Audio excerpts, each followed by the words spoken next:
السلام علیکم ورحمۃ اللہ وبرکاتہ۔ خواتین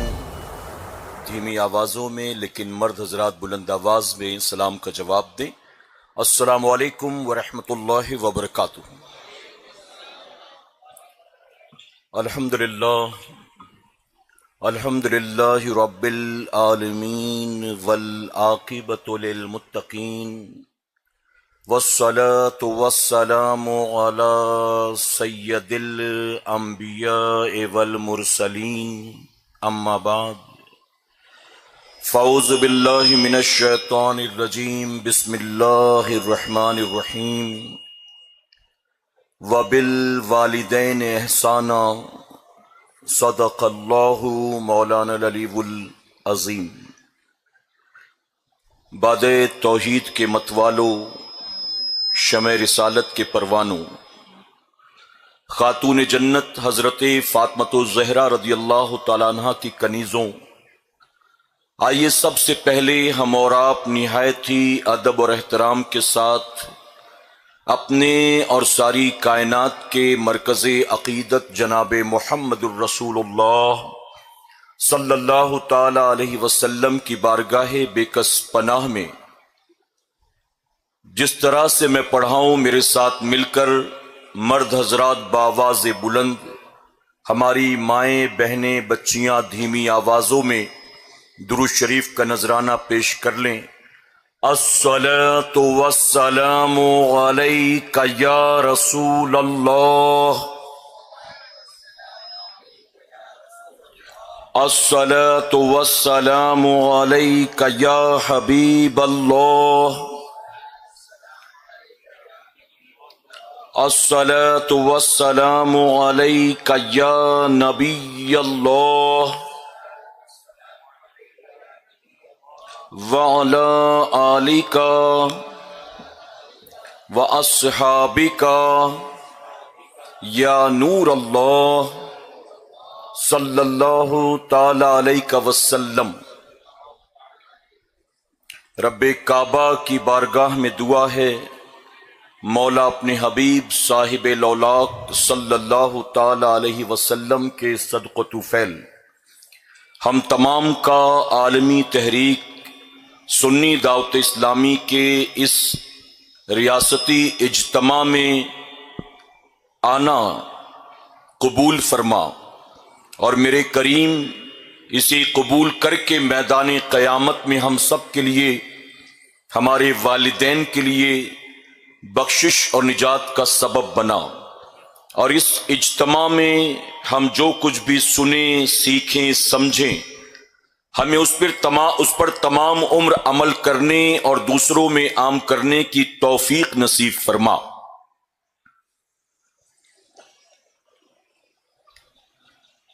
ایک مدت سے میری ماں نہیں سوئی تابش، ایک مدت سے میری ماں نہیں سوئی تابش، میں نے ایک بار کہا تھا مجھے ڈر لگتا ہے۔ اور ماں کے تعلق سے کیا خوب کہا منور رانا نے،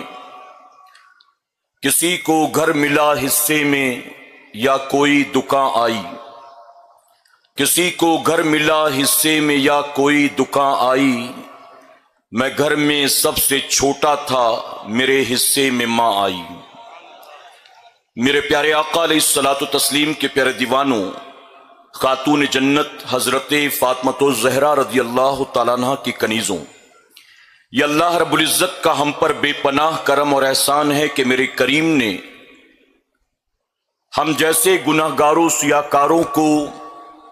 عالمی تحریک سنی دعوت اسلامی حیدرآباد کے اس ریاستی اجتماع میں شرکت کی توفیق عطا کی۔ میں اکثر یہ کہتا ہوں کہ اگر اللہ تبارک و تعالی ہمارا اور آپ کا ایسی محفلوں میں 2-4 گھنٹے بیٹھنا نہیں،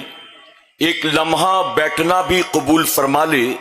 تو کل قیامت کے دن وہی ایک لمحہ ہم سب کے لیے جنت کی ضمانت بن جائے گا۔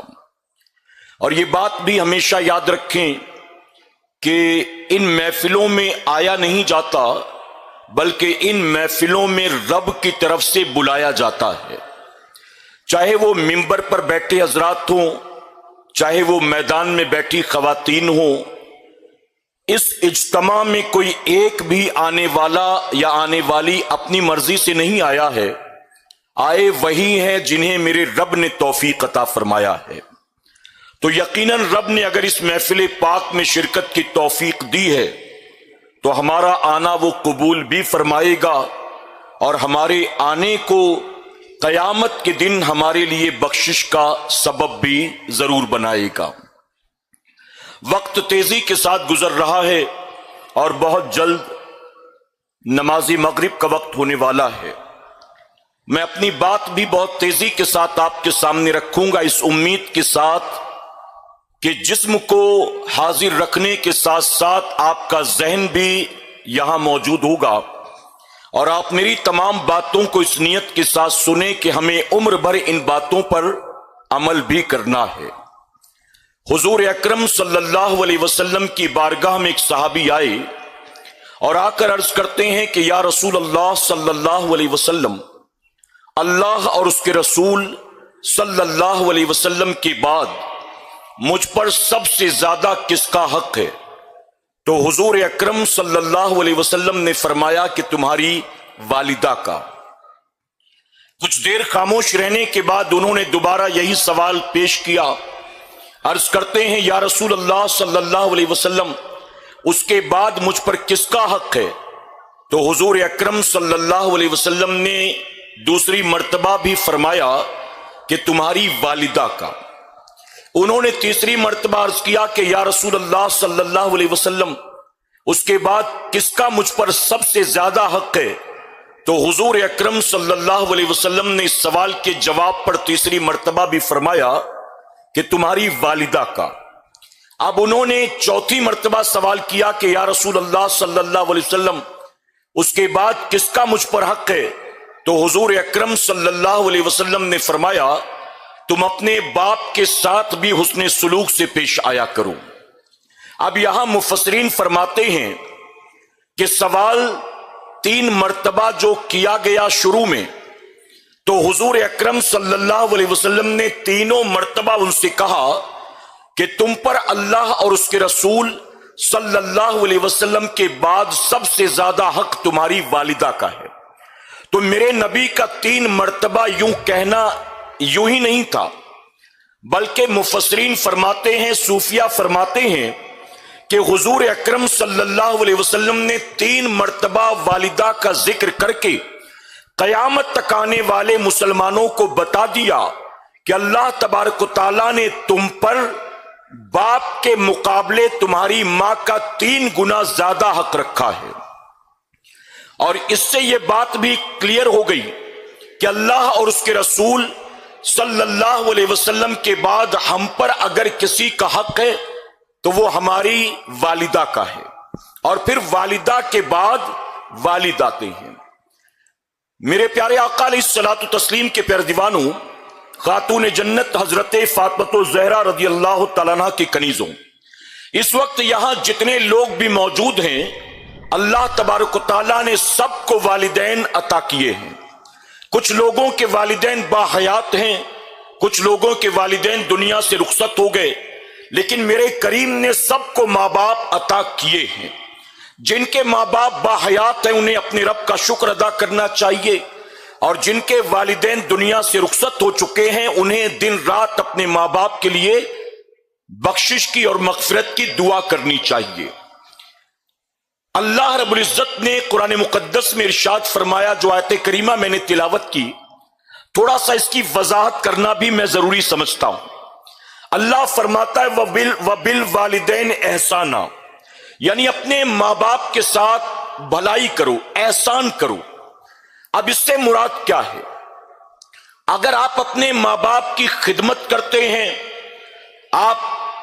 اپنے ماں باپ کو کھلاتے پلاتے ہیں، اپنے ماں باپ کے سر ہاتھ پاؤں دباتے ہیں،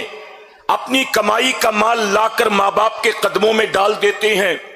تو یاد رکھنا کہ یہ ساری چیزیں کر کے آپ ماں باپ پر کوئی احسان نہیں کر رہی ہیں، بلکہ یہ ساری چیزیں تو والدین کے حقوق میں سے ہیں۔ اگر اولاد اپنے ماں باپ کو اپنے ساتھ گھر میں رکھے، انہیں کھلائے پلائے، انہیں اچھے کپڑے پہنائے، بلکہ ان کی تیمارداری کرے، بیمار ہو جائیں تو ان کا دوا علاج کروائے، ان کی خدمت کرے، اپنی کمائی لا کر ان کے قدموں میں ڈال دے، تو یہ والدین کے حقوق ہیں جو ہم آپ ادا کر رہے ہیں۔ یہ ماں باپ پر احسان نہیں ہوا، یہ تو ہم حقوق ادا کر رہے ہیں۔ اب احسان کیا ہوا؟ تو فرمایا گیا حقوق کے بعد ماں باپ کے ساتھ جو سلوک کرتے ہو اس کا شمار جو ہے بھلائی اور احسان میں ہوگا۔ تو ہم ایز اے سن یا ایز اے ڈاٹر اگر اپنی ڈیوٹی کو پورا کر رہے ہیں، ان کے حقوق کو ادا کر رہے ہیں، کوئی احسان نہیں کر رہے ہیں، اور اگر ہم نے احسان کرنا تو دور کی بات، ان کے حقوق بھی صحیح طور پر ادا نہ کیے، ان کے حقوق ہم نے پامال کیے، تو یاد رکھنا ہمارا اور آپ کا انجام بہت برا ہوگا۔ آج بہت سے لوگ یہ تصور کرتے ہیں کہ میں نے اپنے والدین کی جو بن پڑی خدمت کی، مجھ سے زیادہ خدمت کون کر سکتا ہے؟ اب بتاؤ اس سے زیادہ میں کیا کر سکتا ہوں؟ کبھی کبھی لوگ کہتے ہیں میں اپنے بیوی بچے دیکھوں، اپنا گھر بار دیکھوں یا اپنے ماں باپ کو دیکھوں، میرے 3 بھائی اور ہیں وہ نہیں دیکھتے، کیا ساری ذمہ داری اکیلے میری ہے؟ میں اتنی انکم نہیں ہے کہ میں ماں باپ کو ہر مہینے ایک اچھا خاصا اماؤنٹ دے سکوں، میرے پاس اپنے ذاتی خرچے اتنے زیادہ ہیں، ایکسپنسز اتنے زیادہ ہیں، بچوں کی فیس کا مسئلہ ہے، بجلی کے بل کا مسئلہ ہے، گھر کے راشن کا مسئلہ ہے، دوا علاج کا مسئلہ ہے، یہ سارے خرچے میں کہاں سے برداشت کروں اور اس کے بعد ماں باپ کا بھی حق ادا کروں؟ یہ مجھ سے نہیں ہو سکتا۔ میرے پیارے آقا علیہ الصلوۃ والتسلیم کے پیارے دیوانوں، اسی لیے کسی کہنے والے نے بہت خوب کہا تھا کہ ماں باپ مل کر اپنے 6 بچوں کو پال لے جاتے ہیں، لیکن 6 بچے مل کر ماں باپ کو نہیں پال سکتے، بلکہ بیٹے بیٹیاں آپس میں ڈیوائیڈ کر لیتے کہ 1 مہینے ابا تمہارے گھر رہیں گے، امی میرے گھر رہیں گی، بیمار ہو جائیں گے تو علاج تم کرانا، کہیں جانا ہو تو میں لے جاؤں گا۔ اچھا 1 مہینہ اگر کسی بیٹے نے باپ کو اپنے گھر رکھا اور 2-4 دن زیادہ ہو جائے تو بھائی سے لڑنے جھگڑنے پر آمادہ ہو جاتے ہیں۔ میرے پیارے آقا علیہ الصلوۃ والتسلیم کے پیارے دیوانوں، چونکہ وقت مختصر ہے اس لیے میں تیزی سے آگے بڑھ رہا ہوں۔ اگر آپ کو اللہ نے اپنے والدین کی خدمت کا موقع دیا ہے، آپ کے دوسرے بھائی بہن یہ کام کرنے یا یہ ذمہ داری اٹھانے کو تیار نہیں ہے، تو آپ کو بھائی بہن سے لڑنے جھگڑنے کی کوئی ضرورت نہیں ہے۔ اپنے رب کا شکر ادا کریں کہ میرے کریم تو نے مجھے ماں باپ کی خدمت کا موقع عطا کیا، کہ فرمایا گیا جو اولاد اپنے ماں باپ کی خدمت کیا کرتی ہے اللہ تبارک تعالیٰ اس کی اولاد کو بھی اس کی خدمت کی توفیق عطا فرماتا ہے۔ ایک مقام پر فرمایا گیا اگر تم چاہتے ہو کہ اللہ تمہاری عمر میں برکت عطا کرے، اگر تم چاہتے ہو کہ اللہ تمہاری روزی میں برکت عطا کرے، تو اس کے لیے کوئی بہت بڑا وظیفہ کرنے کی ضرورت نہیں ہے، بلکہ فرماتے ہیں اگر کوئی بندہ لمبی عمر چاہتا ہے، رزق میں برکت چاہتا ہے، تو آسان نسخہ ہے اپنے ماں باپ کی خدمت کرنا تو شروع کر دے، اللہ تیری روزی میں بھی برکت دے گا، اللہ تیری عمر میں بھی برکت عطا فرمائے گا۔ آج ہم یہ سمجھتے ہیں کہ میں جو کچھ کما رہا ہوں یہ میری ڈگری کی وجہ سے ہے، میرے ایکسپیرینس کی وجہ سے ہے، میری بھاگ دوڑ کی وجہ سے ہے، میری محنت مشقت کی وجہ سے ہے۔ اگر اللہ نے مجھے برکت دی ہے تو یہ میری محنت کا نتیجہ، آج اگر میں کامیاب ہو گیا ہوں تو یہ میری پڑھائی لکھائی کا نتیجہ، اگر آج میں 2-4 پیسے والا ہو گیا ہوں تو یہ میرے تجربے کی بنیاد ہے۔ میرے پیارے آقا کے پیارے دیوانوں، میں ممبر رسول پر موجود ہوں، میں ذمہ داری کے ساتھ کہوں گا کہ جو لوگ اس غلط فہمی میں مبتلا ہیں کہ آج میرے پاس جو کچھ ہے یہ سب کچھ میں نے اپنے بلبوتے حاصل کر لیا ہے، تو انہیں سوچنا چاہیے کہ بندے اپنی ڈگری، اپنے تجربے، اپنی محنت کی بنیاد تو نے یہ حاصل نہیں کیا ہے۔ ارے تیرے گھر میں سفید بالوں والی جو بڑھیا رہتی ہے اس تیری ماں کی دعاؤں کی برکت سے رب نے تجھے یہ عطا فرمایا ہے۔ ایک بزرگ نے بڑی پیاری بات کہی، مجھے خود اس پر عمل کا موقع نہ مل سکا، جب تک یہ بات مجھ تک پہنچی تاخیر ہو چکی تھی، میرے والدین دنیا سے رخصت ہو چکے تھے، لیکن اگر آپ تک یہ بات پہنچ جائے اور والدین باحیات ہو اور آپ کا شکر ادا کرے، اور ایسی باتیں صوفیہ کرتے ہیں، اللہ والے کرتے ہیں۔ ایک بزرگ فرماتے ہیں کبھی رات کے اندھیرے میں تم اپنے گھر میں داخل ہو اور تمہاری بوڑھی ماں سو رہی ہو یا تمہارا بوڑھا باپ سو رہا ہو اور تم ان کے کمرے میں جا سکتے ہو تو اپنے والدین کے والد یا والدہ کے کمرے میں چلے جاؤ اور جانے کے بعد ان کے پائتی ان کے پیر کی جانب بیٹھ جاؤ، اور کہتے ہیں پیر کی جانب بیٹھنے کے بعد اپنی زبان کو باہر نکالو اور اپنے بوڑھے باپ یا بوڑھی ماں کے تلوے میں لگا دو۔ اگر تم نے بوڑھے ماں باپ یا بوڑھے ماں باپ کے تلوے میں اپنی زبان کو لگا دیا، اللہ قیامت میں بے حساب کتاب تمہیں جنت میں داخل فرمائے گا۔ میرے نبی نے سیدنا عمر فاروق اعظم سے فرمایا، اے عمر، اگر لوگوں میں کاہلی اور سستی پیدا ہونے کے امکانات نہ ہوتے تو میں تم سے کہتا کہ جاؤ اور جا کر لوگوں میں یہ اعلان کر دو۔ سیدنا عمر فاروق اعظم نے عرض کیا، یا رسول اللہ صلی اللہ علیہ وسلم، کس بات کا اعلان؟ تو میرے آقا صلی اللہ علیہ وسلم فرماتے ہیں، 4 لوگ ایسے ہیں جنہیں قیامت کے دن کوئی طاقت جنت میں جانے سے نہیں روک سکتی ہے۔ 4 لوگ ایسے ہیں جنہیں قیامت کے دن جنت میں جانے سے کوئی طاقت نہیں روک سکتی۔ عرض کیا، یا رسول اللہ صلی اللہ علیہ وسلم، وہ کون لوگ ہیں؟ تو میرے نبی نے فرمایا، سب سے پہلے وہ اولاد جو اس حال میں مرے کہ اس کے ماں باپ اس سے راضی ہوں۔ سبحان اللہ تو کہیں، خواتین بھی سبحان اللہ کہیں، نیکی کی نیت سے خیال یہ رکھیں کہ ان کی آواز پردے کے اس پار ہم تک نہ پہنچے۔ تو میرے آقا صلی اللہ علیہ وسلم نے فرمایا، سب سے پہلے وہ شخص جو اس حال میں مرا کہ اس کے والدین اس سے راضی ہیں۔ دوسرا میرے نبی فرماتے ہیں کہ وہ عورت جو اس حال میں مرے کہ اس کا شوہر اس سے راضی ہو۔ تیسرا میرے نبی فرماتے ہیں وہ جوان جس نے اپنی جوانی میں توبہ کی اور توبہ کرنے کے بعد گناہ کی طرف دوبارہ پلٹنا اس کے لیے ایسے ہی محال ہو جیسا کہ دودھ کا دوبارہ جانور کے تھن میں لوٹنا محال ہوتا ہے۔ چوتھا میرے نبی نے فرمایا کہ وہ شخص جو کثیر العیال تھا، یعنی بچے زیادہ تھے، فیملی بڑی تھی، آمدنی چھوٹی تھی، میرے نبی نے فرمایا انکم کم تھی، اوور ٹائم کرتا، محنت مشقت کرتا، مزدوری کرتا، لوگوں کی جھڑکیاں سنتا،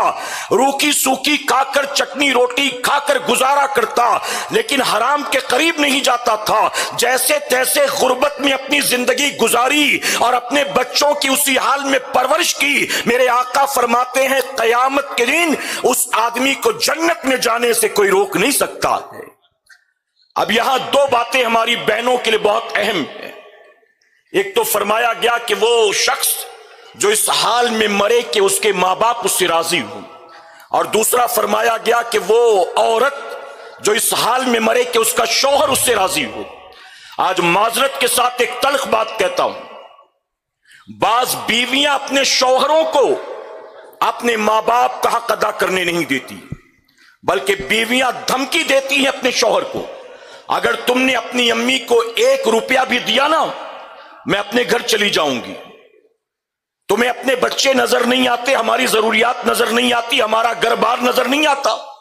2 پیسے ہاتھ لگتے ہیں تو ماں باپ پر خرچ کرتے رہتے ہو، تمہارے اور بھائی بہن نہیں ہیں کیا ساری ذمہ داری ہم نے لے رکھی ہے؟ اس طرح سے بیویاں اپنے شوہر کو اس کے والدین کے خلاف ورگلاتی ہیں، دھمکیاں دیتی ہیں، اور اس بات کی کوشش کرتی ہے کہ میرا شوہر اپنے ماں باپ کی خدمت نہ کر سکے، اپنی حلال کمائی کا مال اپنے ماں باپ پر خرچ نہ کر سکے۔ یاد رکھنا، میں پوری ذمہ داری کے ساتھ یہ بات کہتا ہوں، آج اپنے شوہر کو جو اس کے ماں باپ سے دور کرنے میں لگی ہیں، وہ اس دن کا انتظار کریں جب ان کا بیٹا بھی جوان ہوگا اور ان کے گھر بھی بہو آئے گی، تو بہو ہو کر تم نے جو اپنے ساس سسر کے ساتھ کیا ہے، تمہاری بہو بھی تمہارے ساتھ وہی کرنے والی ہے۔ تم نے ایک بیٹے کو ماں باپ سے جدا کیا، کل تمہارے گھر بہو بن کر آنے والی لڑکی بھی تمہارے بیٹے کو تم سے دور کرے گی، تب تمہیں احساس ہوگا کہ کاش میں نے یہ غلطی نہ کی ہوتی تو آج مجھے یہ بھگتنا نہ پڑتا۔ یاد رکھیں، فرمایا گیا کہ انسان دنیا میں جتنے بھی گناہ کرے گا ان تمام گناہوں کی سزا اسے آخرت میں ملے گی، لیکن ایک گناہ ایسا ہے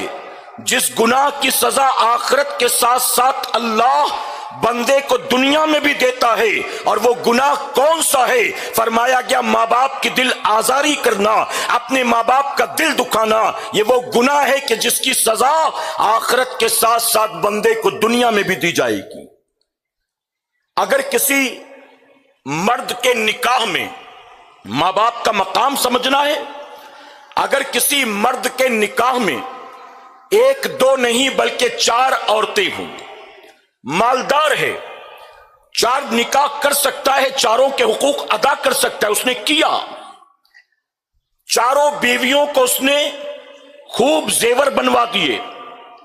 چاروں کو اس نے 1.5 2 کروڑ کے فلیٹ دلا دیے، چاروں کو ہر مہینے 1.25 لاکھ روپے مینٹیننس کے دیتا ہے،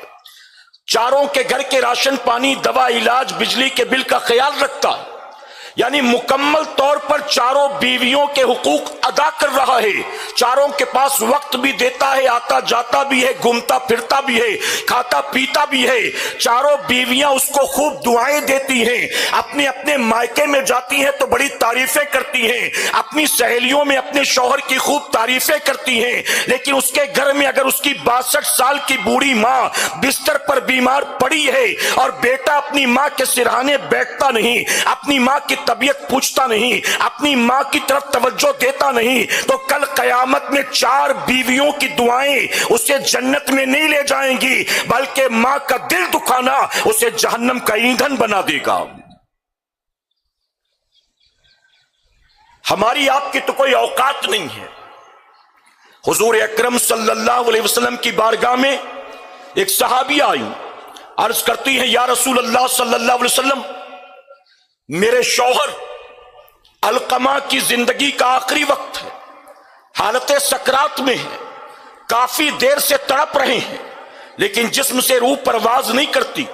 آپ دعا فرما دیں کہ اللہ آسانی فرمائے۔ تو میرے آقا صلی اللہ علیہ وسلم نے فرمایا کیا ان کے والدین زندہ ہیں؟ تو کہا والد تو نہیں، والدہ موجود ہیں۔ تو میرے نبی نے صحابیہ سے کہا جاؤ ان کی والدہ کو میرے پاس بھیجو۔ جب انہوں نے سنا تو فوراً حضور اکرم صلی اللہ علیہ وسلم کی خدمت میں حاضر ہوئی۔ میرے آقا صلی اللہ علیہ وسلم نے فرمایا اے صحابیہ بتا کیا تو اپنے بیٹے علقمہ سے ناراض ہے؟ تو کہا ہاں یا رسول اللہ صلی اللہ علیہ وسلم میں اس سے ناراض ہوں۔ کہا کس بات پر ناراض ہے؟ تو جواب دیتی ہے جب تک شادی نہیں ہوئی تھی وہ میرا تھا،